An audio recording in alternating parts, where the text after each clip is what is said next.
Allons célébrer achievement domniche tout la terre. Connecting the dots. Tune in this Saturday, 9:30 a.m. to 11 a.m. Come join us as we weave a tapestry and strengthen our connections. ASO Radio DBS. Stories have been told.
It's that time again. Bonjour, good day, comment vous êtes? Welcome. Bienvenue et puis restez bien branchés. There is something in a Saturday that rubs Nigel Francis and I the right way. There is something about sitting in the Ted Daily studio that gives a special manima, like a vavoom, a lati wai. Whenever I get close to that mic, I tell you, I'm transformed. You know, like never see come see. Nigel Francis, on the other hand, is in the CTD studio somewhere, counting the days when he can take a dive in the Basse, any Basse in DA, the river, of course. Nigel, come a while. You okay? Hey, I am good. How are you doing, Nigel? I'm fine. I'm doing all right. You're doing all right. You're doing more than all right. I see you having a good time there in Ted Daily studio. In the Ted Daily studio, yeah? Yes. I would love to be in the studio as well, you know. Yeah. I had to keep moving studios. Like I have a roaming studio. Okay, a roaming studio. Roaming CTD studio. That's good. I think I'll have to put mine, in full effect as well, because just now probably I'll be going on vacation. So I have to see how I can let my roaming studio work well for me too. Yes, we shall find you wherever you are. Yes, okay. Nigel, I said some words there. Let us break that down. I think I said manima. Let's define these terms. What does manima mean, Nigel? And lati? Manima. I'm going to have to call on Delia Coffee Weeks and Norin to help me now. Manima. I said Weste Bie Boache. What do you understand? Well, Weste Bie Boache, that we know, Keep it locked. Stay well connected. Yes, stay to your roots and, stay there. Stay there. Okay. Yes, Bie Boache, I remember this guy on DBS, Avon Roye. Yes. Weste Bie Boache. There's another one, Weste Bie Churchill, see your boy we made, something like that. You ever heard that? Yeah, Churchill. See your boy we made or something like that? Stay still, stay quiet. Churchill is quiet and still or something like that, right? Churchill is I think so. Me myself, I don't know, Nigel. We'll get some help, Papa. Seriously, Nigel. I mean, the Creole language is really the best. I mean, more Creole in the Commonwealth, and that's the best. That's the best. The Commonwealth Creole. Like you said earlier, you have a special vavoom on a Saturday, A laddie why.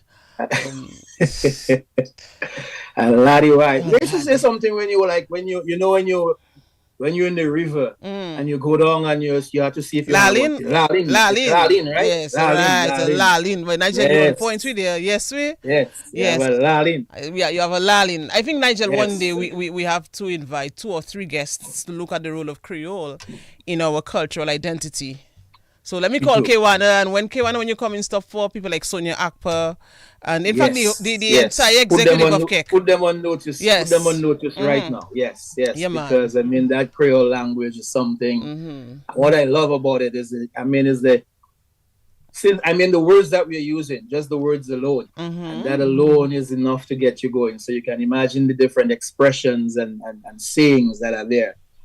Yes. Different places have theirs as well. Oh, Nigel, that is true. Yes. There is something very unique about the Creole language in the Commonwealth. It varies in different communities, as you say, in terms of how words are pronounced differently. But when one understands, Nigel, the nuances of the language, they appreciate it even more. Definitely. So I grew up, I'm speaking a little Creole, listening to it. I was never told not to speak it back in the day. I remember when I was at Voice of the Islands Radio, we had to have a Creole program, and I imagine, Nigel, I was even hosting this Creole program, so I can deal with it myself. Nigel? Breaking news. No, man, I can deal with it myself, so yeah. You handled yourself well. It's really more than you did. I'm sure you did. So we have to appreciate it. It's really more than a means of communication. It plays a significant Alvin role. Thomas, leave me alone this morning. There. He's there now. Early this Papa. morning, so that's very good. Last week. Early this morning. Last week I got a break. You got your excuse. You got your break. This morning you make sure you're in the front row seat. That's good. Sit down and listen well and learn. Sit down and listen, yes. Yes, because he's saying that and don't disturb. He's saying the entire interview has to be in Creole, so I have to go and practice stuff now. Okay. Still having done this too, especially when we ask the guest what school he went to. And anyway, that's another story when we get there. Right. Story. And then, of course, there was somebody who was letting us know, Facebook running early this morning, but a lot of people very early. So there was somebody who was saying Manima is, what they were saying Manima is again. Tell me, what will you define this Manima? Like Jules was saying it's like a guade? You have moves. Oh, you have moves, right? Like a guade, you have gam, something like that. Your Creole move. To explain your So, Manima guade. Guade, yes. Yes. Like a varia style. A varia style. That's it, Nigel. Yes. Too much words now. Yes. Too many. Good morning to you. Yes. Anyway, just have to bring on our guests because it's Pali there today. But Nigel, by the way, they come into the Commonwealth. You know? No. But Nigel WI, that's all I'm saying. Oh, they coming to the Commonwealth. Yes, they are coming. WI is coming. Yes, Papa. And of course, we have the big one, the whole of Granby. I understand the entire Granby is going to be empty. Bus loads, truck loads, everything. Truckload, yes. Well, of course, yes. So congratulations to Ali Cartheners being called up on the West Indies team. So big news for us. Truckload. They still have truck in Granby? I'm not sure. Someone will tell us. Via the comment section, someone will tell us. Yes. I wonder if they still have trucks, not only in Granby. I wonder if they still have trucks in Dominic. Yeah, there are a few. There are a few. There are a few trucks. I remember those trucks, but that's another story. One of those days, we have to look at trucks back in the day. That time, fellas upgrade their trucks. What? Fellas upgrade their trucks. They put like a cushion seat. Of course, trucks had style, back in the day. Of course. So from July 12th, Nigel, to the 16th, we expect cricket. And I hope it goes on to the 16th, because it may just, I don't even say that. But I wanted to go on to the 16th because for me that's a big day on the 16th. So I will cling on to early announcement. I will cling on to faith, hope, and charity. Remember when we used to say this? Faith, hope, and charity. Yes. Anyway. Let's try to make it go until the 16th. Yes, for Ivona. I mean, come on. She can have a double celebration. Yes. Nigel, the DBS Old School basketball team is just one win away from a spot in the final to the DABA Division 1 League. So let's congratulate them. In fact, they stormed past the Detroit Blazers last night in game 1 of the semifinals. DBS Old School team beat Detroit Blazers 63-40. But when you look at the composition of the team, you might want to laugh or smile or say something. But it's still DBS Old School. Hassan Robinson is right here with us at DBS, and I think he scored 18. Wow. Levi Barron had 23. Yeah. So we're doing good. We're doing good. Yes, you and Youngster have made your appearance. Yes, no, but luckily for us, I mean, I could stay at home and look at it. So I viewed the game. It was exciting. It was good. So, but I haven't made it. Yeah, glad to hear. So, which means that if we make it through to the spot, then Youngster and you will show up for that game at least. Yes. Okay. We will definitely. We will. We have that plan. Yes. Right. Somebody wants to ask you very early. Good morning to you, Renick. Oh, I got your message. Oh, yeah. I will link up with you. I will share it with all the SMA boys. So okay, all Nigel, the SMA fraternity. you don't have to say it. SMA, yeah. Okay, so we won't have to say SMA. But Renick wants to know why July 16th is so important to you. No, it's just It's just an important day. It's just a big day for me. It's just Renick is a very big day for her, and I'll tell you why after. But it's a very big day for her. It's not really a festive occasion. It's not even something I normally say. I don't know why I say that. Now, why am I pally with you? Oh, man. Come on, who does that? Well, yes. Who does that? So that's okay. Yes. That's okay. Let me quickly say belated birthday greetings to Eva Luge, who celebrated yesterday. Mitra Moransi as well celebrated yesterday.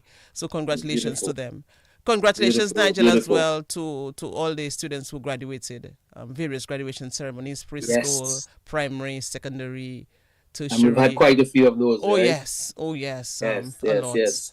A lot. And Owen, very quickly, as you're saying, congratulations to the Dominican Calypso Association. From all reports, you guys had a very successful Calypso week. Yes. I tuned into the different lectures at the State College, and if Mighty Gabby and all the rest. So, and of course, I viewed the opening with Father Branca Briggs John. So, a wonderful week.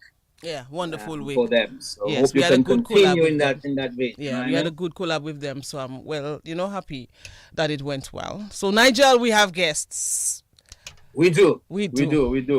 Yes, and let me so all of you, by the way, who sent me a WhatsApp or text and telling me where's my flyer.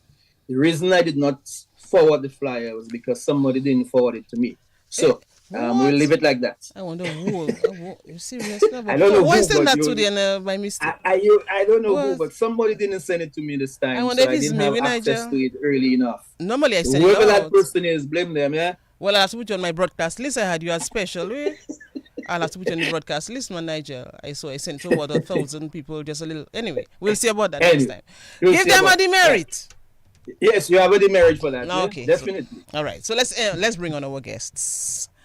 Nigel, I'm so happy about this. Our guests this morning on Connecting the Dots, really, to talk about our guests, Michael and Nathalie, is to really tell a story about love and more, good times as well. You will understand when you hear them on the program today. They love a bota. Nathalie in particular. Nathalie likes to laugh. And Michael just knows, just what to say to have her in stitches. So, Nigel, let us welcome them on the program, our guests. Nigel, do the honors. Oh, yes. Well, let me say a very special good morning. And it's beautiful and happy. And I feel proud to connect with Michael and Nathalie. The Murphys. And yes, the Murphys. Last time I saw them, they were dancing away at home at some events. They were having a good time. So it looks like they love to have a good time. So welcome to Connecting the Dots. It's a pleasure to have you and to share your story and to chat with us for the next hour. So welcome again. Yes. Good morning. Good morning, Ivona. Good morning, Nigel. Good morning to all the listeners on the Information Superhighway. It is a pleasure to be here. And I have to say, I am a regular listener to Connecting the Dots. So thanks for having me. All right. So you moved from listening to being the guest. So we really appreciate that. Good morning to you, Mr. Michael Murphy. Yes, good morning to you, Nigel, the more junior brother of Reginald Winston, whom I worked with for 22 years. And good morning to you, Ivona.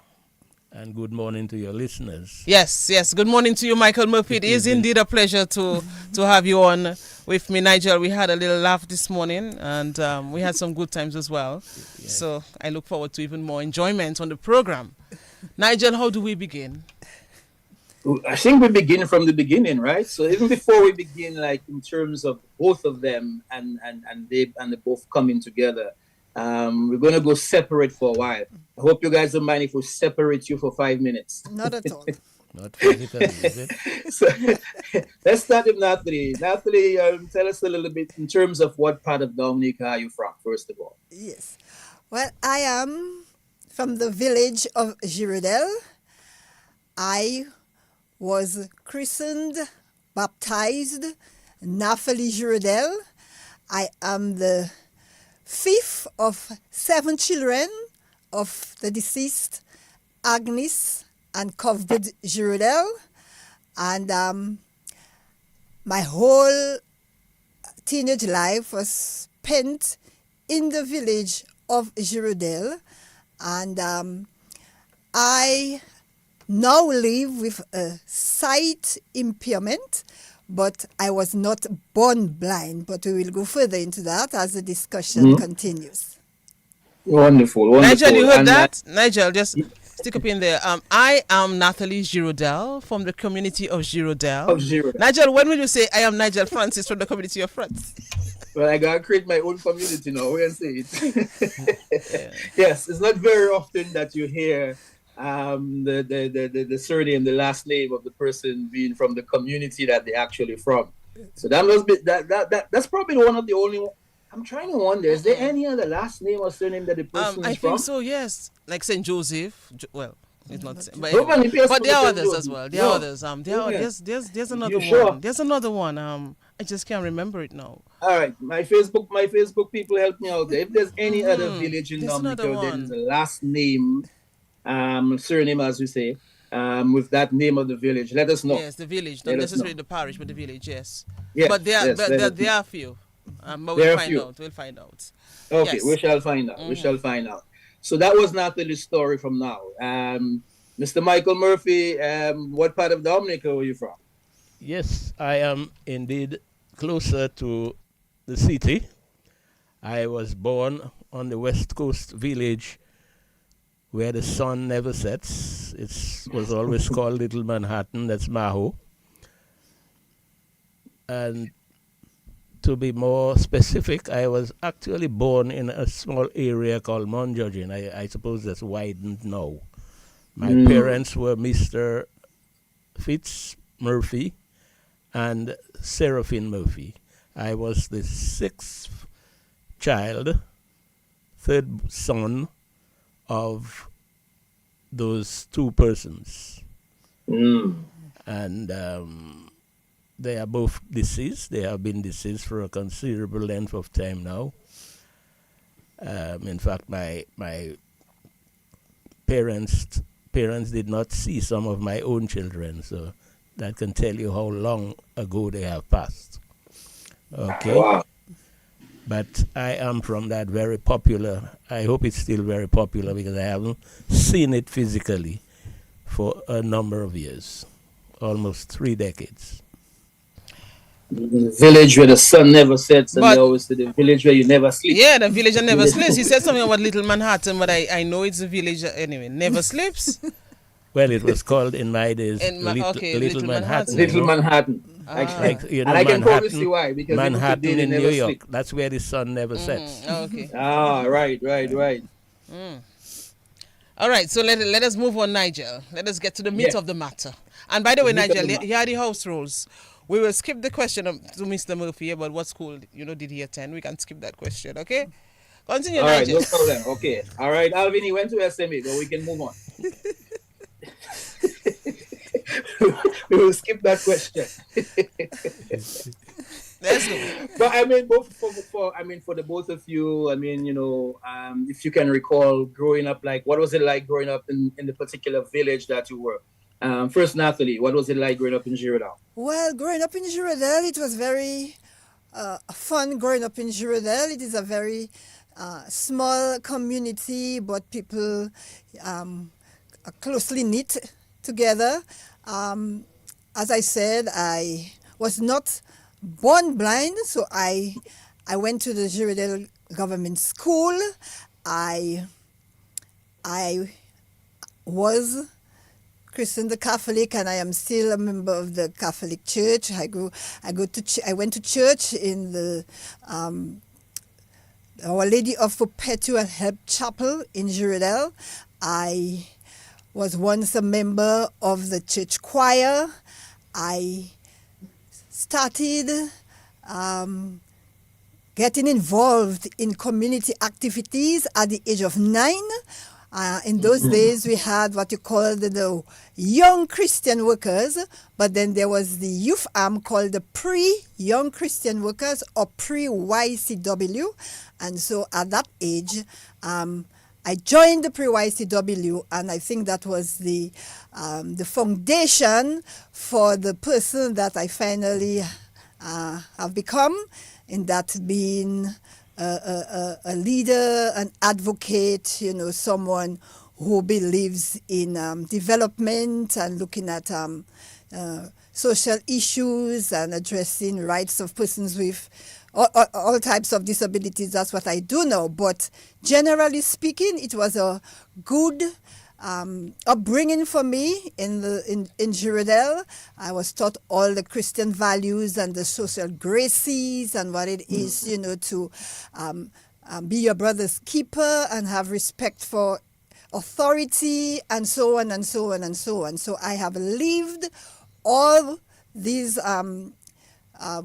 virtues that have been taught to me, and I continue to share it and just have fun generally. Yes. Interesting.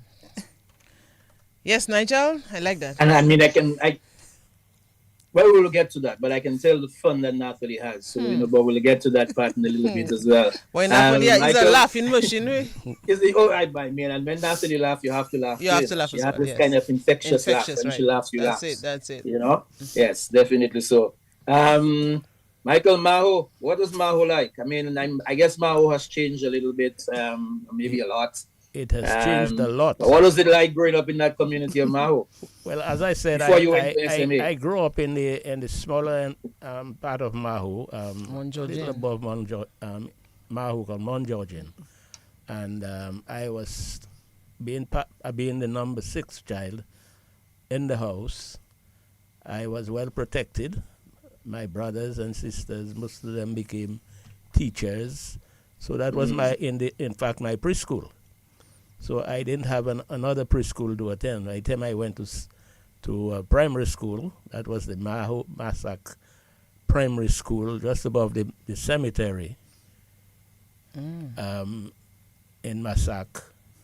I was already well ahead. I knew how to read and write, and so on. So I progressed from one grade to the other, skipping a number of classes, and then eventually I ended up sitting the common entrance in standard 6, but the next grade was standard 7, which I didn't get to, and eventually went to the most respected secondary school in Dominica, the St. Mary's Academy. Thank you. Could you say that one more time? Well, I'm not sure whether it still has that. Oh, okay. Well, let's say that. To attract respect, but it used to be, because I dipped my faith I was a Catholic. In fact, most people thought my most senior brother was going to become a priest.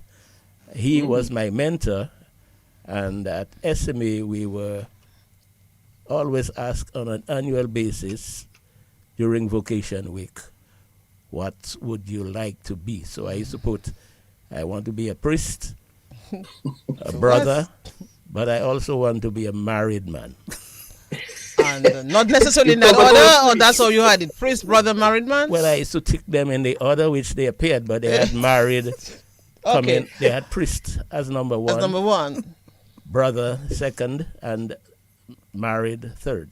So I ticked all 3. I see. But I was always called aside and tell me, no, that was not the way to go.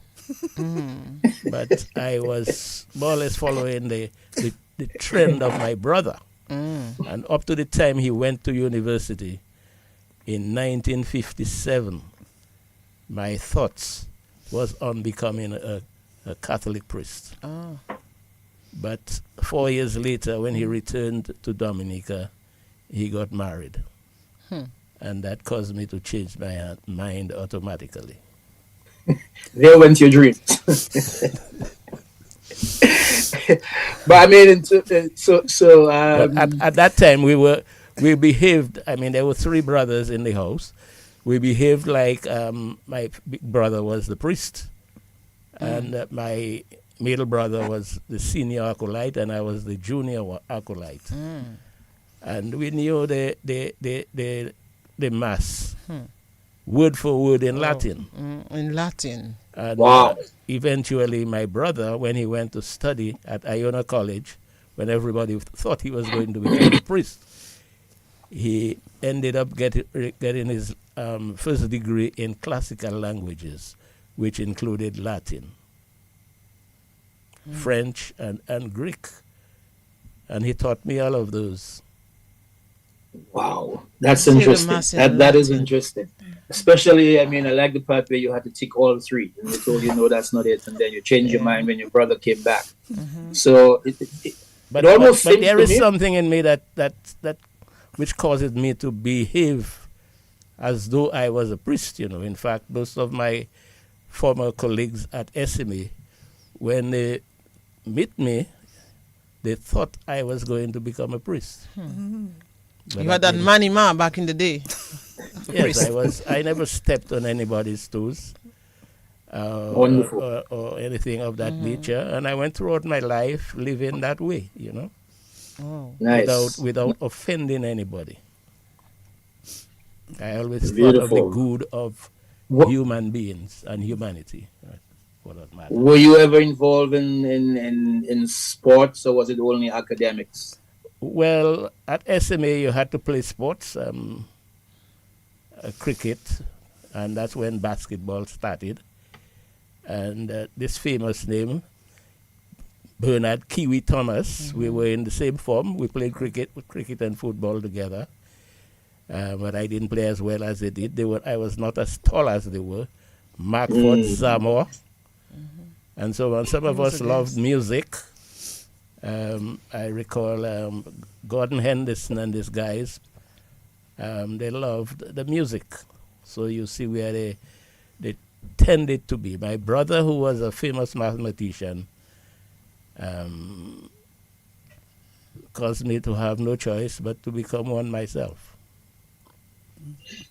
And we'll definitely find out a little bit about that in terms of, I know many have mentioned you as one of the greatest statisticians in Dominica, but we'll talk a little bit about that. But were you at school with Gordon Henderson? Yes. In Was fact, he a troublesome guy? We were born the same age, In fact, we were at the St. Mary's Academy Hostel. Nigel was asking if he was a troublesome guy, Gordon. Well, you can recall? After school, I would not stay at the St. Mary's Academy Hostel. I would move to Mahu, even if it meant walking, because I didn't like the discipline that was being given by my own brother, who was in charge of the hostel. So you would walk at times from the SMA to your home? Yes, on a banana day, we would walk from St. Mary's Academy to all the way down to Mahu. Wow. You had a lot of books back in the day? Or you? Not as many as now, but we had our books. But the convent girls were there as well, so we could walk down with them. Nigel, look, you come in.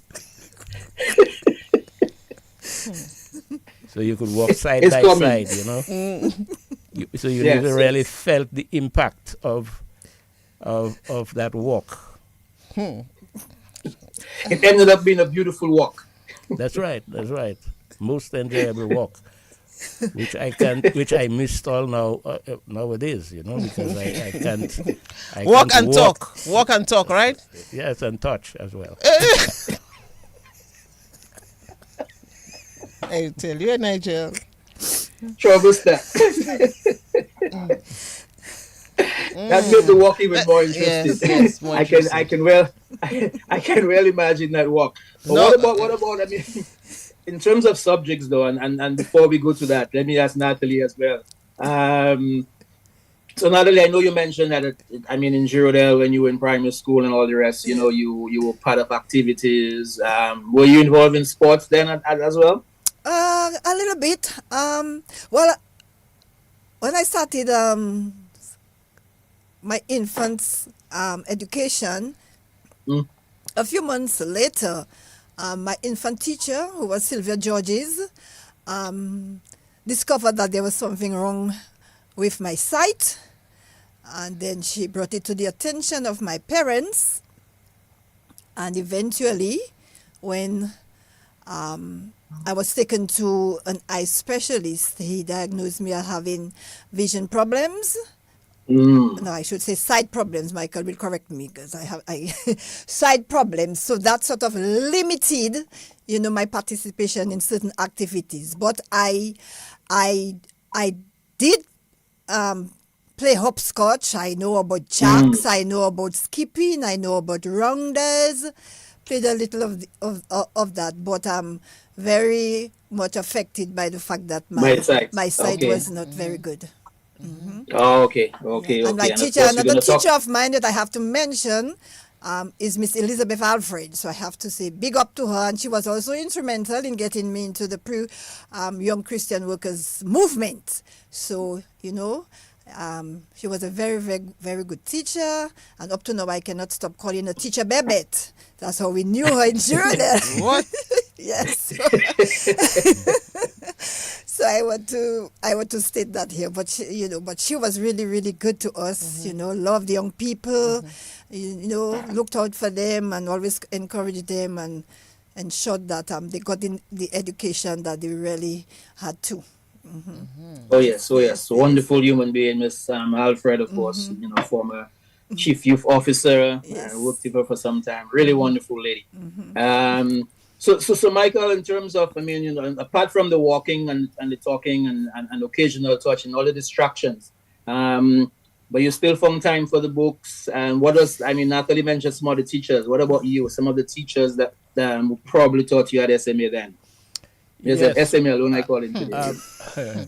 Well, at SMA, we had quite a few teachers. I started off with most of the brothers at SMA, the Christian brothers. My first principal was Brother Sullivan. I don't think he would have met this one, Sullivan. No. He spent only 2 semesters there, from January to June. And thereafter, from September, Brother Houlihan came in, or vice versa, was it? Anyway. So it was Sullivan and Houlihan. It was Sullivan and Houlihan. One replaced the other. And then that was my last principal. On my way out, Brother Stevens, W.A. Stevens, who became Mr. Stevens when I met him at Iona College in 2000. In many years later, 2000, he was actually working there. He was then a married man, so most of these brothers actually left the brotherhood and became married men. So you see the same intention that I had, they had it as well. They probably were like you. They probably had ticked all 3 boxes too. Yeah. I remember St. John, Rupert St. John. He eventually went to Iona and came back. Woolsey Louis was one of my teachers. He passed a few years ago. He had a daughter who worked at DBS. My first maths teacher was Mr. Gifford Dorival. I think that was a brother of Macmillan Dorival and Norman Dorival, who was in my class. Okay. But he eventually went to Iona College and never returned. Okay. Was it strict then at that school? Was it the discipline was it a very strict policy? Oh yes, it was. In fact, that's why I had to run away from the hostel under my brother's supervision and walk to Mahu most of the time, So you were a but little although rebel the then. transportation cost was just 10 cents, one What? way. 10 cents. 10 cents. Yes. Imagine that. So it was not, at the time, it was quite a bit of money. Right. So that could buy you what? What were you like buying at school back in the day? Especially Well, things like what, Bix? yeah, we were buying Bix. I remember Rennick Thomas's mother, I think he's also Kelvin Thomas, and there was a shorter brother who became a doctor in America. Their mother was selling Bix and coconut cheese and so on there on a daily basis. We would buy that, but I hardly had any money for this, so I would depend on the less smart guys at school, like a fella called Jocam. I hope he's listening. But he was very good in French, but with mathematics and the science subjects, That wasn't his thing. He would not be as smart as I was. Okay, So interesting. you would do his work for him, and then he would give you some money to buy the Bix. Yeah, if I would let him. Well, at that level, if I put the book upside down, he will understand. But when I was in primary school, quite a few guys copied, and they just copied the stuff upside down, and they didn't understand the thing. But I got money, You got money. Yeah. Hey, what about you now for school days? I know you said you remember playing hopscotch and jacks and things like that. Yes, I went to the Girardel Primary School at the age of 14. I started going to the vocational section of the St. Martin School. Unfortunately, I did not get a scholarship for common entrance at the time. But later that year, I wrote the school leaving examination, and I was successful, so I was accepted at the vocational section of the St. Martin School at the age of 14. Because I mentioned that I had sight problem, because it was sometimes difficult for me to read from the chalkboard, and I had to depend most of the times on my friends who would sit next to me and read to me, or there were sometimes I would have to go very, very close to the chalkboard because I was short-sighted. Although I was wearing glasses, it still didn't help. It didn't help much. And I remember I began wearing eyeglasses at the age of 6 after I had met this eye specialist and told my parents what was wrong with my eye, and he eventually said that if there wasn't surgery, then I would eventually become totally blind. So I started wearing the eyeglasses, and in those days, going to school in the country, you don't use shoes, you have to go barefooted. But my parents decided that because I am wearing glasses, it's like I was upgraded. So they had to find shoes for me to go to school. So I was one I was the only member of my family going to school with shoes in Girardel. So that went on for a while. So when you say the other students, the pupils will come what? Barefooted, yeah, you have to.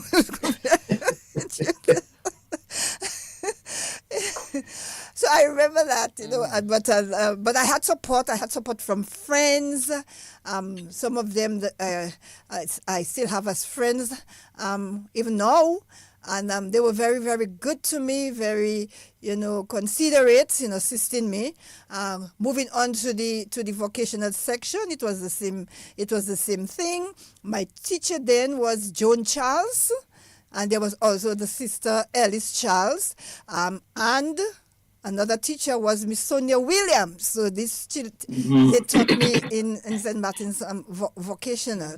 And 2 years later, there was an exam that you had to sit when you were leaving that institution, and according to your grades, you would get an opportunity to go to the convent high school. They had a few openings that they were accepting students from the vocational to go to the convent high school. while I passed the exam, I was too late for the registration, so I couldn't get to go to the convent high school. But all throughout my school life, I would participate in competition, like spelling. You would have the spelling competition. I would be selected to go to represent, especially the Jury school. When I went to the vocational section, I remember there was the National Youth Council had an essay writing competition, national essay writing competition. I came first in that, so although I had that side problem, but, academically, I still made it. Mm-hmm. But when you're thinking about it a lot, was it like troubling you? You said you had a lot of support, yes, but... It wasn't troubling me. I had no pain. I had... nothing to make me uncomfortable, but as I said, we're just short-sighted, because sometimes my friend, somebody would be walking ahead of me or coming towards me. I would not be able to identify them, and then most times I would pass them straight, not calling them, not talking to, not greeting them, and they would think that what is wrong with her. She's because in those days you have to greet your elders, you have to respect each other. So that affected me. Tremendously. But other than that, I tried my utmost to ensure that I lived up to the all the virtues and everything that one has to live with. At the age of 14, as I said, so at the age of when I sat the entrance, the examination at the vocational section, and then the time came for me to leave the institution. Then the next thing was finding a job, and God has been very, very good to me. And not too long after the exam, and I was home, there was that vacancy for a clerk at the Juridel Eggleston Village Council, and two of us were asked to come to do the exam, to write the exam, and I was selected to be the clerk of the village council. I worked there for about 6 months, and it was there and then that my sight problems started to deteriorate, and I went into it. And then at that time my eyeglasses needed changing, and when my mother took me to the then optician, Dr. Martin Sorrento, he said that the eye was getting worse, so we'd have to think of surgery. And luckily, at that same time, in Dominica, there was a conference of regional eye specialists taking place. And so he said to my mother, well, he would try to see if look at the possibility of they doing the surgery while they were here, which they did. He was then, I was then transferred to Dr. McIntyre, Desmond McIntyre, who was the eye specialist at the time.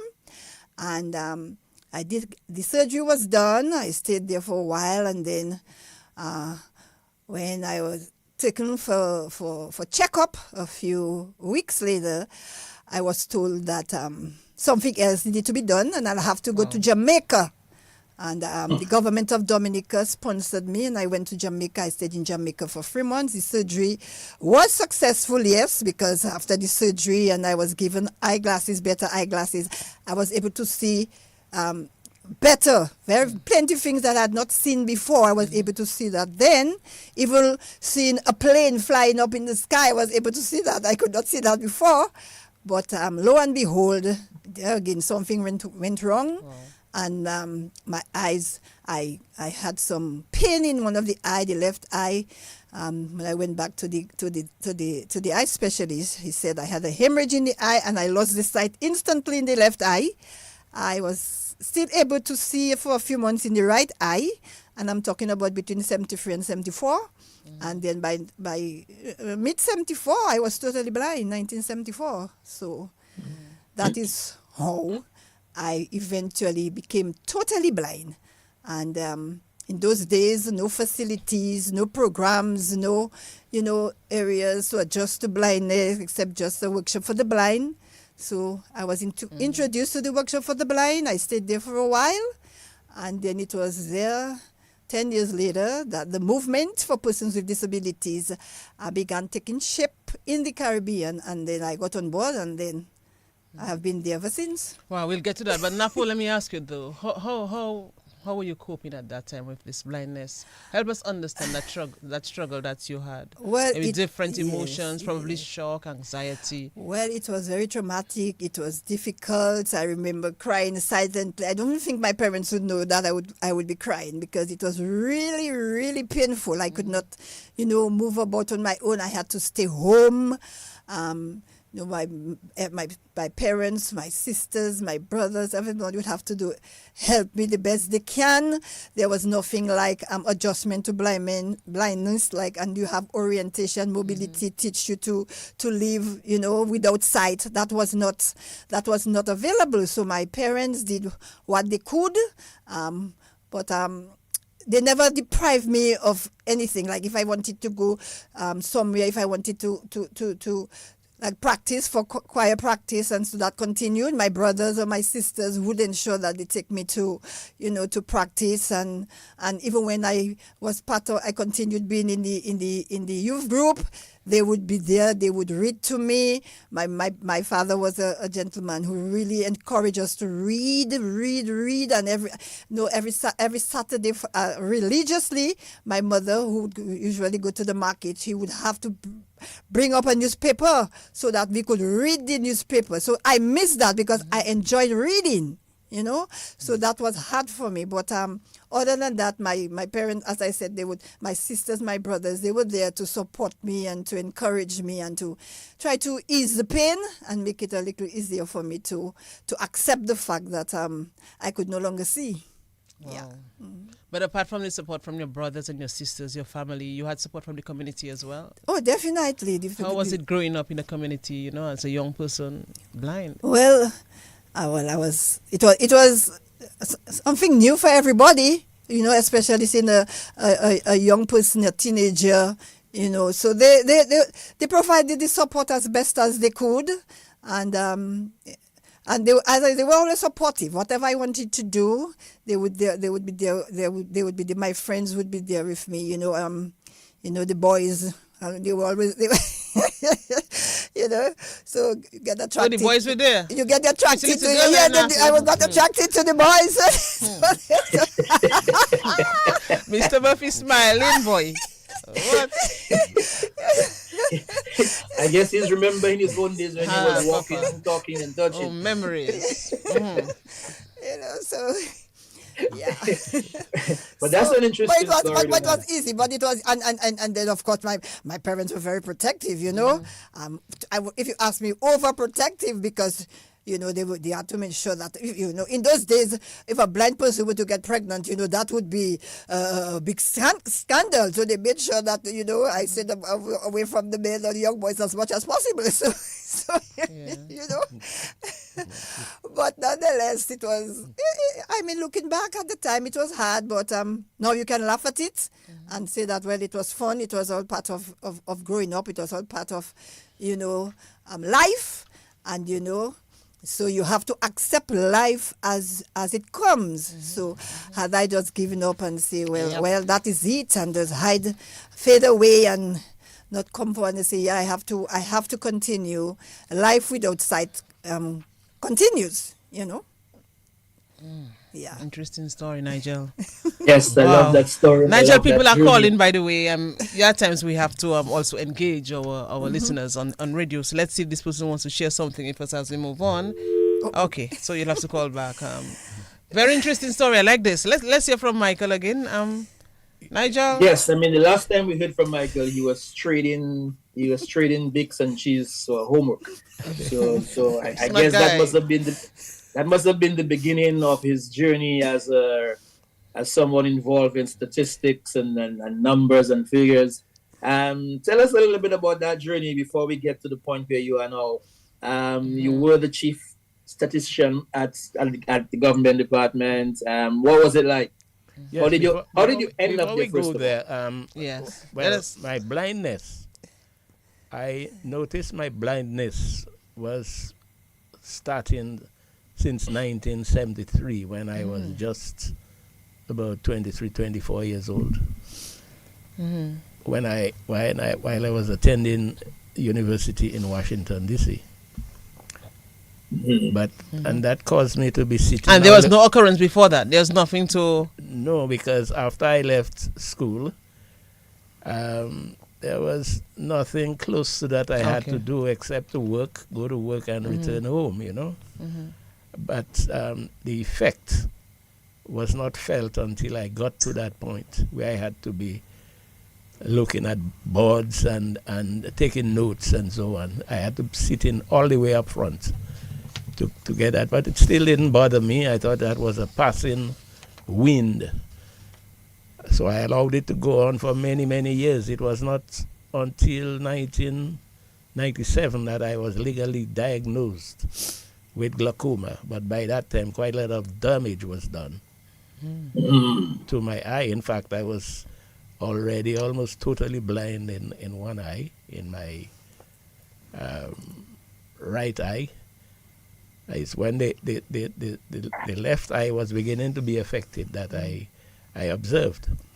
And I would be passing people straight. They would wave at me. I would not see anything like this. Oh. Because my peripheral sight was gone. You know? But going back to the bakes and coconut cheese for education, my focus was more on the science subjects.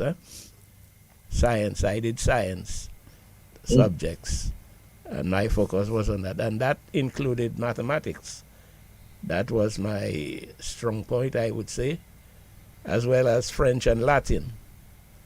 But I eventually, because of the love that I had for my brother, and the fact that he had his bachelor's degree in classical languages, particularly in Latin, when all the Catholic priests thought he was coming back to become a priest and everything, I focused quite a bit of Latin in my head, so I got my highest mark in Latin, you know, at SMA. But I want to find out from you as well, though, Mike, how did you cope with this? Did you go through moments of shock, depression, probably? Well, from time anxiety. to time, you know, especially after dark, you would not be able to drive as well as you should. But I ended up driving nonetheless. At one point, I had to slow down, particularly in the late 90s. I had to slow down completely, and everybody would be driving behind and tooting, toot, toot, toot, toot, up one. Yeah, well, get out of the way, and so on. But I slowed down. I never got into an accident. All I did, with my Catholic ways in me, I took my rosary and I tied it in the rearview mirror right in front of me. And that seemed to have guided me. And when I got totally blind now, that's what I used as my guide to pray. And I'm sure I will get some flack for talking about the rosary, but that's what I used as my guide. And I have the knowledge.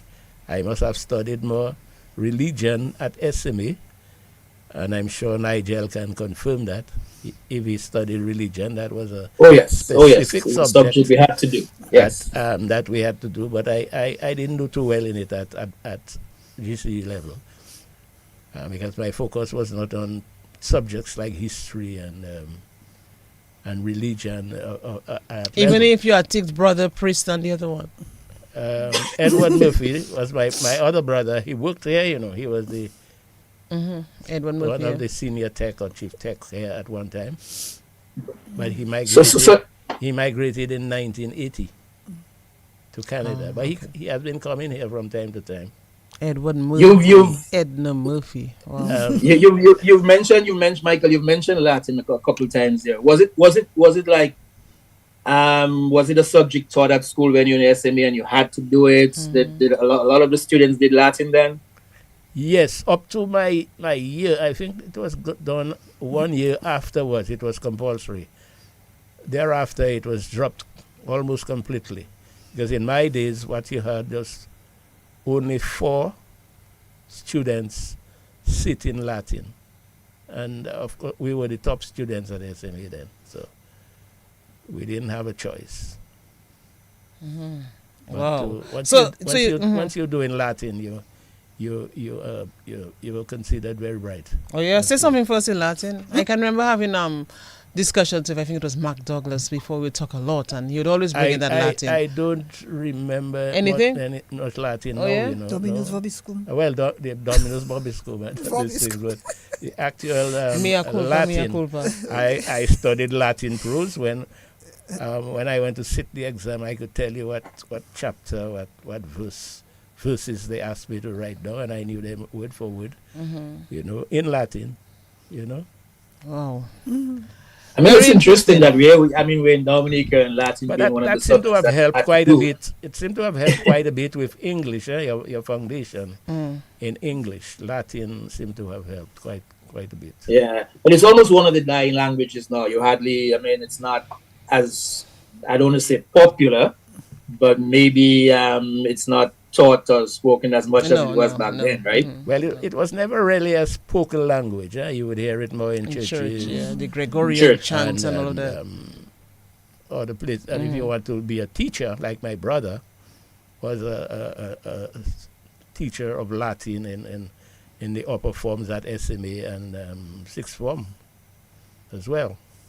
And he would also, since the convent high school didn't have a specialist in Latin and French, he would be the one to step in and teach those subjects at the convent high school on Saturdays, and I would always be there. You would accompany him there. That was a chance to be there to. That's right. Be by the convent girls. That's right. And he had a varino, I suspect. Yes.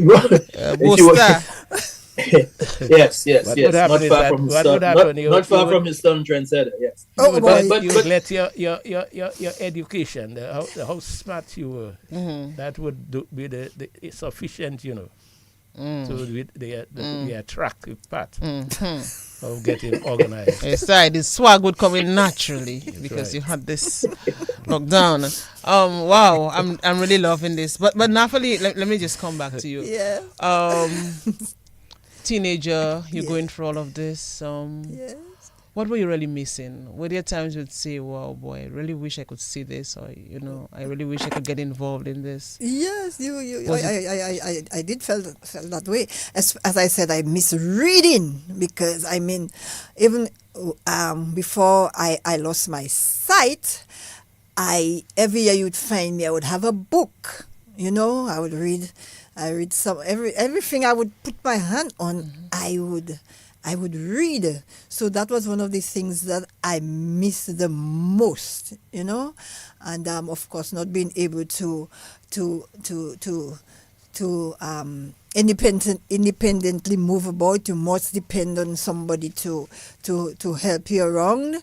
The environment at the time was not very friendly, so you had to be very careful, and I didn't have a white cane to help me to move about. In those days, that was just not known. I never knew about a white cane. I never got to use a white cane, not until I was chosen to participate in a leadership development summer program for blind youths in Trinidad in 1983 that was organized by the Caribbean Council for the Blind. And then one of the areas that they taught was skills and how they taught blind people who had never used a cane before how to use a white cane. And then from the time I got to know about how to use a white cane, I never put it down because that has assisted me considerably. It's not only is it a means of independence, but it's also a means of mobility. So when I use my white cane, it is also an identity. So you will know know that there comes someone with a white cane. That person has some side problems. So you know, so that helped.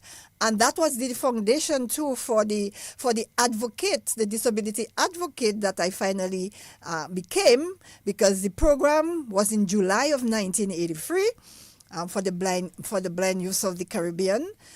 In those days, the executive director of the Caribbean Council for the Blind was an Antiguan by the name of Aubrey Webson, who interestingly at the moment, and he's totally blind, he's now the UN ambassador to Antigua and Barbuda. So he's and he's Dr.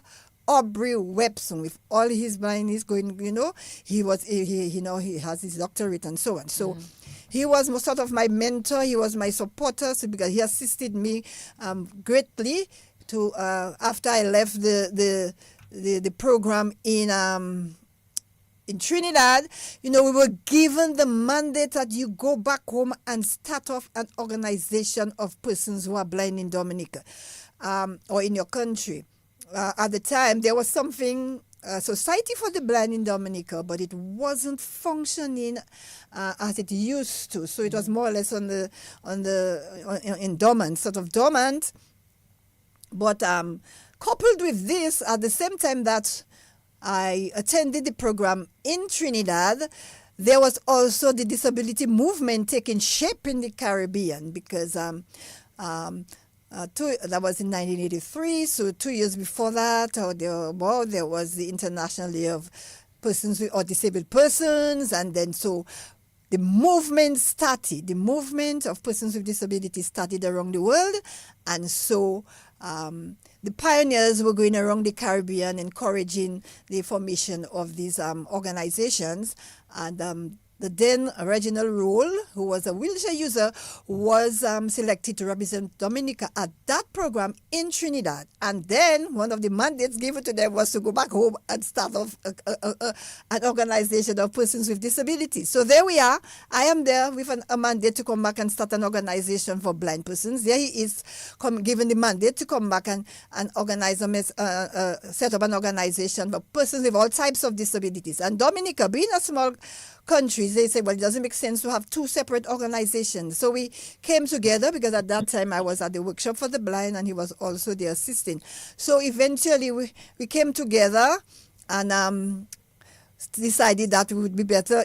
Dominica would be better served if we had a national organization of persons with disability, cross disability. So you'll have persons who are visually impaired, persons who are hard of hearing, deaf, persons who are wheelchair users, mobility, and that is what happened. And on October 26, 1983, I joined him along with about 10 other persons to start the Dominica Association of Disabled People. That's how we call it then. And then we eventually changed it to Dominica Association of Persons with Disabilities. So this year, on October 26, I will be celebrating 40 years as a disability advocate in Dominica.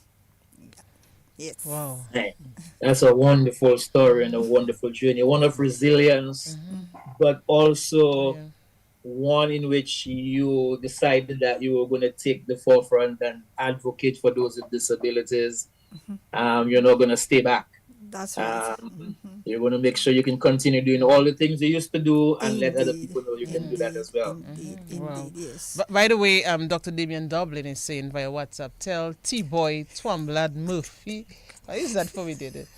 I send greetings and thanks for his encouragement and support. Where does T-Boy Kisa? Tell me, Mr. Murphy. What is that about? Special name? Well, he must be from Maho. Eh? Well, that's a Maho thing. Yes, and all Maho people know me as T-Boy. T-Boy. That's right. All right. Let's just take a call quickly. But the Twamblad thing is a name we had given him. So when he was growing up as a little boy, and we were trying something else, which eventually worked for one of us. I wasn't part of that. Okay. Okay. All right, go far. And the name remained for him because he was like a peeping Tom. What? No, boy, Nigel. Say that again. Hey, dogs, I get He your was story like, wrong. what? A peeping Tom? Peeping Tom. Let's just take this caller. This person has been trying. Hi, good morning. It's connected to the dots. Peace be unto each and every one. Yeah, let's make it quick. To Mr. Nigel and to your distinguished guest, Mr. and Mrs. Murphy. A very wonderful journey, and I'm here for a little while, so I hope to get to see you all. Oh, and I yeah. still need the book, Miss Murphy. Yes. Okay. Yeah, so I must, when I have time, I must come and try to get the book from you. Yes. Very wonderful journey, and I am glad that you continue to encourage those who are visually impaired and those who might be, coming down with blindness. I have two grandsons. Their father. Well, let's make it quick, because we don't even have much time. Two of them have glaucoma, Oh. but one is partially blind, and he made history in Barbados last month. He joined because it is crop over time now, and he joined the Junior Monarchs, and he made it right up to finals. All right. Nice. Okay. Beautiful. Thanks for your intervention here. Wonderful. I know the biggest challenge for a blind person is to probably navigate around places. Nigel, I've been to their home, Nathalie and Michael, my people are there, by the way. And if I did not know they were blind, Nigel, I would never know. Even guavas, they can pick from their guava trees, in the yard. And they are just one happy couple. Now you can hear it. Nathalie Katujui. Nathalie likes to laugh. Oh my goodness. Laughter is good medicine. I Yes. think that has really kept me going, yes? I make fun of myself, I didn't make the world, I know.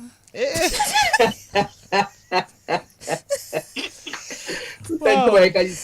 But let me ask you both of you, though, in terms of music, like when you were growing up, first with Michael, when you were growing up, we're celebrating Color Slips a month this month and getting ready for a big event towards the end of the month, and you being in school with Gordon and the others. Was Kala's music something that you kind of grew up on eventually, or what was the music like that you were listening to? Well, I grew up with Kadas, Bell's Combo is actually from Maho. And as I said, my brother, who was very strict, would not have allowed me to join any band at that time called Bell's Combo. I was preparing for exams between 65, 66, and that's the time Bell's Combo was formed, But I remember having my first dance, they played at a place called the Sign of the Kinstraw that belonged to Elkin Henry in Maho. He had a dance hall there. The Sign of the Kinstraw? That's right, in Maho. You wouldn't know about that. All these young fellas who eventually played for Bell's Combo were not there. You had people like Henwood Powell, Gene Pestina, Telly McGuy, who passed last year before, and Mike Morrow. Mike Morrow and I, we go a long way. So I was there when Gaylord's Power Union and these guys were playing at Simon. I was probably one of the first attendees when after Simon was opened, when chicken was selling for like 40 cents a whole leg, and a glass of rum and coke was 25 cents, So if you had $5 in your pocket, you would have been a very big man. What was the dressing like, though, Mr. Murphy? Like the bells, the large pants and the afro? Bell-bottom? Because I know you had a vari, so... Well, we had bell bottom with block heels and so on. Afro? To match the clothes that you have. If you're wearing a green pants, you would have a green block heel as well. What? Yes. And you'll be jamming away to Bell's Combo. Oh yes. Interesting. Nigel, there's so much we still have to talk about, and I'm looking at the time. Yes, we haven't talked about Michael's chance as being involved in statistics and working in the statistical division. Yes. Briefly tell us about that journey. Okay, there. my journey in statistics started immediately after I left school in 1966. You love figures? Well, Yes, I think yes. so. I always did. I wonder if he had an influence on that song that trendsetter did. Love figures. Well, I understand he had the word chief statistician in the song. He had to get my permission to use that. Because people would immediately make the link, you know. I allowed him to do so. But he didn't have to. My name was not involved. How important do you view statistics and gathering data and census and all that population stuff? How important do you see that? It is extremely important. Without data, I don't think a country can develop in any way, shape, or form. We in the Caribbean, and I notice it's happening all over the world, are prepared to take our chances and do things without any proper planning. I mean, no proper statistics. I don't know. I spent my entire working life in statistics, and to me, it's a pity that globally, I mean, the use of statistics has not played the role that it should. The importance. I supervised and conducted the most population and housing censuses in Dominica. I started working in censuses in 1970. I worked in 1991, and I was then a census advisor as a blind person in 2001. Thereafter, I am not aware of what is happening. But even once the statistics is important in any planning process. This is the first thing that you require. And I mentioned populations and housing censuses, but that's just one aspect of statistics. The growth of the economy. You have to measure the economy on a regular basis. You have to measure the state of employment in the country, your education, what level of education people have in your country, so you can develop your programs depending on what you want as a country. You know? But even before you learned, of course, from the doctor, and you yourself would know that you were blind. Even before that, you were a chief statistician. What was happening? Of course, you would be getting the signs, the symptoms were there. What were you telling yourself? Was it a battle for you at that time? Well, at that time, we didn't have doctors like we have now, you know. And you know, the fear of the unknown, particularly with men, we were always intimidated by doctors, you know. Having to go to a dentist, having to go to an ophthalmologist, which didn't exist. We probably had an optician or an optometrist, but we didn't have ophthalmologists in Dominica as such, you know. So nobody bothered with this. You just feel your thing. We had people doing surgeries in Dominica who were not really trained to carry out the surgeries. So they ended up, instead of curing, they destroyed the sight of quite a few people. But there was a point in your career when you told yourself, well, that's it, I don't think I can continue. How was that for you? Well, it was observed by my first wife. I mean, she woke up one night, all the lights were on, and I couldn't find a way to get to the bathroom. I was going up all around the place looking for the bathroom. And then she, unknowing to me, made an appointment with Dr. Ricketts, who at that time was the ophthalmologist in Dominica. And she was scared to tell me. Nobody would approach me on that, but she had the strength to communicate that to me, and I jumped for it. I was just waiting for somebody to observe and offer that to me, that assistance, or what is called counseling. I probably needed counseling at the time, but not many would have thought I needed counseling, And to make matters worse, after I got blind, all I received from the government is that I have been declared like I'm suffering from an infirmity. I wasn't suffering from any infirmity. All I needed was counseling and some additional training, and I would continue my work life. I was only 48 then, I had not fulfilled my career. I had just almost on the verge of completing an executive master's in business administration, then to go on to do a PhD, to join Julius Timothy, who had started that himself, but he ended up in politics and destroyed that aspect of his development. But I destroyed mine by becoming blind. Wow. So did you have to retire then, or resign? I didn't retire. I was retired. Oh, retired. Oh, you were retired. What they call medical board off. Oh, okay. At age 48. 48. So I have been living with my disability for the past 26 years. Wow. What was the transition like? I had some 4 boys at that time at SMA, and 2 at State College, I think, and 1 was already an adult. So can you imagine? I had just built a house and having to retire, to lose a significant part of your income at that time.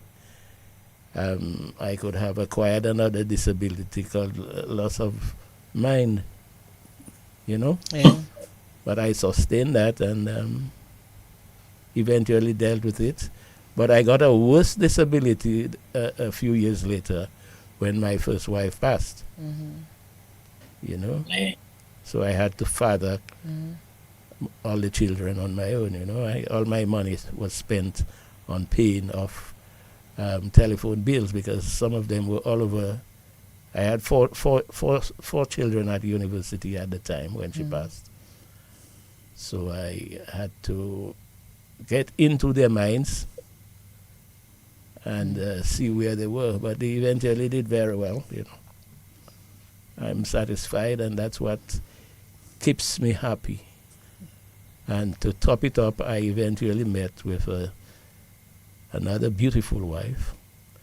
And it takes a blind man to select the most beautiful woman in the world. Wow! The soul, Nigel. That's powerful. The soul connection.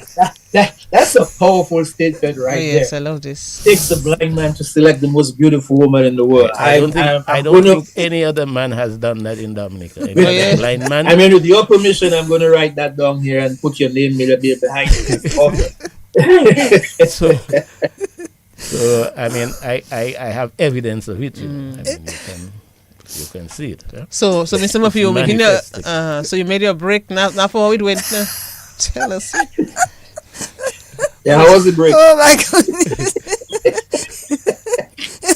He will tell you. Hey. No, I have repeated this thing so many times that I have forgotten what it is. Well, you chose the most beautiful woman. You know something, a game called Toesies? Toesies? Nigel, you know that game? Not yet. Tell us. But Nigel, if you never play Toesies, you never made a break in your life. Oh, that's so something. I never heard that. That's the first time I'm hearing that in my thing, though. Toesies. No. Okay. Yes. And you were successful. That was many things, but I wasn't successful, Well, eventually I was, but you were not successful the first time. The first time. But you came again. You covered better next I time. had to try again. Okay, yeah, I like that.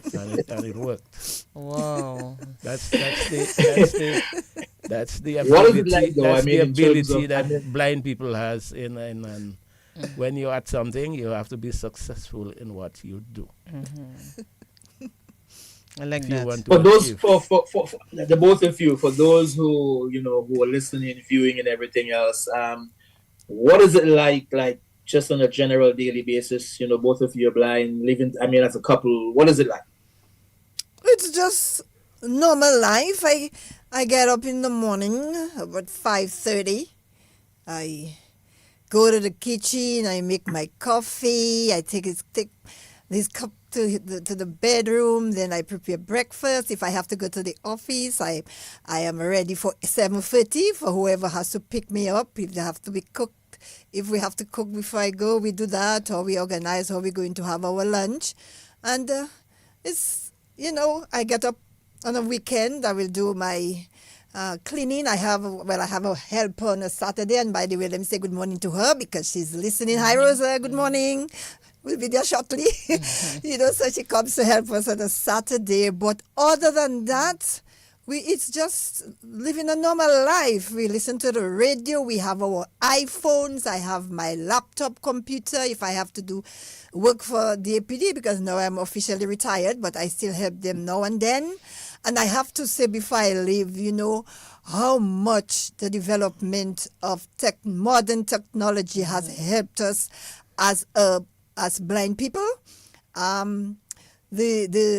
The invention of screen readers and the manufacturing of assistive aids and devices has opened the whole wide world for us as blind people. So we can use our iPhones, we can use our smartphones, we can use our laptops, we can use our iPads. Radio we were familiar with, and blind people like listening to the radio. We have our television. People like to say, but are you blind? What are you seeing now? All about television, you don't always have to see, you can hear, so yeah, we have our microwave, we have our blender, we have our coffee maker, we have our toaster, we have our everything that one has in their home. We have it and we use it. I like the stove.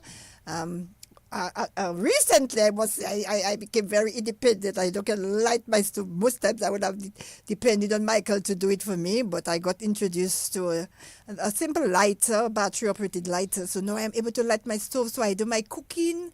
It's just normal. Wow. And I know, Nigel, Mr. Murphy is really big on effectively using the apps on the smartphones and the computers and more. But apart from that, Mr. Murphy likes to be somewhat independent. So if you come to pick him up and he's coming in your vehicle, you don't open the door for him. He has to open the door himself. And there are a lot of things that he wants to do himself. Yes, do his own thing. Mr. Murphy, I can imagine why he's there at home. He must be walking, talking, and touching. So that's good. Hey, Papa. No, well, generally for blind people, you do not open doors, vehicle doors, or any door for them. You just put their hand on the knob. On the knob, okay. And they will find their way. It could be you could be causing a serious accident if you open a vehicle door and open it for me. I'm not sure how far the door is. I'm not sure where it is. Okay. I might jam right on my chest and destroy myself. And that applies to everybody. But let us look at some of the challenges that... But before we go there, let me just say that for me, up to recently, I used to wash and iron my clothes. I still iron, but I have given up the ironing because of my standing, and I have very limited ability now to stand for a long period. Okay. So I have given up quite a few things. Like cooking, I used to do quite a bit of cooking. I used to impress my wife with my style of cooking. Yes, sir. But I had to give that up. She does it now. She impresses me now. A very important aspect of what we do that has been not mentioned here is the fact that we introduced, not we, but Nathalie introduced blind cricket to Dominica. And we have in fact played cricket for Dominica and the Windward Islands. And at some point, at one level, we had two of our players representing Dominica at the West Indies level. They played all the way in England. Two blind guys, that's Von de Regis and a famous blind calypsonian called Mighty Omi. They are playing. I was the first captain of the Dominica team for Dominica blind cricket team. The following year, I handed that over to Von de Regis. I was a wicket keeper, batsman, bowler, everything you call. But at that time, I was partially blind. Okay. I could use my sight to do the wicket keeping, but now I can't, and I'm too old for that now. And as you mentioned that the name that comes to mind as well is Loic Charles, because he has done so much. Yes. In fact, the intention is to have him on a program soon. Yes, as a matter of fact, he has just been accepted to do a master's degree in social work in Texas, and we are very proud of him. So sooner or later, he has to source the funds, but at least that is the beginning. And we also have to mention Dr. Steinberg Henry, who is also blind, so he's also part of of our development in Dominica. Even before he acquired the disability, Stein was always with the APD, giving us doing programs in communication with us before he migrated. So but I wanted to say that we have been speaking about myself and Michael as a couple, but most people would have known that I was first married to Reginald Roll, who was the pioneer, the founding member, founder of the disability movement in Dominica, and we were married for 13 years. And of course, when that marriage was made public, that was a big hoopla, how do you call it? Big cry, Dominica, because people couldn't understand why would a person in a wheelchair and a person blind decide to get married. But it's people look at the disability first. They don't look at the inner. But you are a human being. Love has no boundaries. Love has no disability. So with him being in a wheelchair and I being blind, we were able to put our disabilities together and really work to promote and develop the organization of persons with disabilities. And of course, I can say 40 years later, we are well respected, we are well, we are consulted, we are included, and we have come a very, very long way in terms of the advocacy that we were able to conduct and do on behalf of persons with disabilities in Dominica. And not only in Dominica, we also represented on the regional and international field as well. So, so I just wanted to mention that. Yeah. As you mentioned that quickly, Natalie, do you think, both you and Michael, do you think that people with disabilities in Dominica are more accepted now than before? Definitely, I would say that. Because of the advocacy that has been done, not only by us, because prior to the APD there was something on a small scale that persons without disabilities would be engaged in. But with us, we had an organization of and for persons with disabilities. So in terms of education, then the Catholic Church, especially St. Alphonsus Church, would have started with the education of persons with children with disabilities, which eventually now is the Alpha Center, and they have to be commended and complimented for pioneering that area. But when DAPD came along, we broadened it. We looked at education, we looked at access to the physical environment, we looked at employment, we looked at independent living, etc., etc., etc., and of course that we have used to bring the awareness, to create the awareness, to have persons the perception and mentality and attitude change towards persons with disabilities. So DAPD is consulted widely, and I was very, very happy 2 weeks ago when the Ministry of Education observed for the very first time Special Education Needs Week, And I was pleased when I heard from the officials from the Ministry of Education state that all the schools that have been built since Hurricane Maria make provision for persons with disabilities to be equally educated. And we have persons who have gone through the system. And of course, we mentioned Lowick, but we also do have those on wheelchair users. There's also a challenge. There's a big challenge in terms of special education or specialist teachers and so on. But the fact is, the awareness is there. The Convention on the Rights of Persons with Disabilities, which DAPD is using as its tool, to promote and organize programs. The government ratified this convention in 2012, and you can see that certain aspects of the convention are being implemented, and that definitely shows that there is a more acceptance of persons with disabilities. You don't find that person, they would make fun of you, they would jeer at you, they would call you names. So we promote the fact that you have to use the proper terminology, the proper language, how you address someone who is blind, how you greet someone who is blind, all these things that we do at the APD, and it has really helped to really change society's attitude towards persons with disabilities. Yeah, well, I think 40 years ago, things were extremely bad as far as awareness is concerned. Mm-hmm. But I have been in the movement for the past 23 or so years.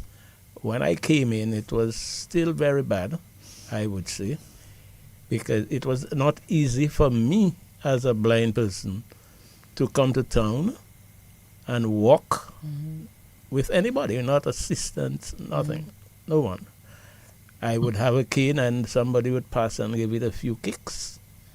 And I would use the same cane to strike that person and then go home and stay away for months, not even coming down in my downstairs, Wow. But eventually, I think with the passing of my first wife first developed this cancer and died. So that sort of energized me to move on with my life, and I had to take care of children as well, So I began going out and also joining the advocacy movement, and the rest is history. Wow. But I think we still have a lot to achieve. I think the authorities need to pay a little more attention to financing some of the projects that the association and other organizations involved with persons with disabilities involved in. So Nigel, it's we already need to spend time working together with the authorities. They need to work with us as well to get everything that we want accomplished. We know it's not going to take a year or two to accomplish what is in the convention for persons with disabilities, but we will eventually get there.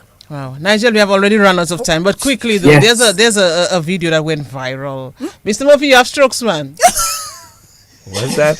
You have strokes, I see you dancing there. No. Zuko, what was it? Yes, Stéphane Marron. Yes, yeah, that's my favorite. As for you now, I love dancing. I love dancing. I love singing. I love to have fun. I see Mr. Murphy holding his end well. That's why I'm strong. I also dance. Who did that? Naridu said that to you. Naridu said that to you. No, that went viral. That video went viral. I know that's long time. Yes. In April, when April of this year, we had our inspirational concert. Yes. So you two continue to enjoy life. Yes, indeed. And I have to say thanks to the so many people who have ensured that we didn't just lie down and die, as people say. My family, my stepchildren, my relatives, my neighbors, my the DAPD family, had it not been for them, I don't think would have accomplished so much. So I want to say thanks to them who supported and those who stayed in the movement, and in spite of the difficulties and the challenges that we experienced, they remained, faithful to the movement, so ensuring that DAPD survived 40 years. So all we have to do, in October, we'll be having a grand celebration, but we will hear more about it later. Wow. Nigel, I really enjoyed this. Really, really enjoyed this. Well, the time I has come. had to give up my PE, my physical exercise this morning. Okay. So we appreciate it even more. We appreciate it even more. But at least you were just spending time with Natalie. I want to thank my daughter so. for allowing me to the time to do this. Let me say hello to all of them. They are all except one of my children. Only one in Dominica. They are all overseas. Yeah. So they see me on video. That's it. Well, let me thank you. Let me thank our Facebook friends as well, Nigel. A lot of comments. Yes. Alvin Thomas always there. Diana LeBlanc. Tina Etienne. I think I yes. this. Shields Jones. Kelly Winnie Thomas. Green. Wow, a lot. Yes, a lot. And as always, we go back and look at the is on comments, as well. Yvonne Alexander is on. Good morning, wow. everybody. Jacinta Barnes, Clifford Joseph. Sonia Williams is on. A lot. John Lewis. Yes. Quite a few people there who logged on, so we appreciate Glenda that. Lavidou, Burton, I tell you. The comments and are many. We appreciate Nats and Natalie and Michael for joining us this morning and sharing your story, sharing your journey, sharing the love. Yes. And I shall remember your quote, it takes a blind man to get the most beautiful woman in the world. So maybe your son might use that in a calypso, you never know. But thank you so much, though. We appreciate it. We really appreciate you guys joining us. It was a pleasure being here. Thanks for the invitation and the opportunity. And yes. And you all always listen, right? Now for you always listen. Yes, we always listen. Yes. All right. Thanks again. Nigel, we'll link up next week. God willing, you take care. We'll link up again next week. All right. Okay.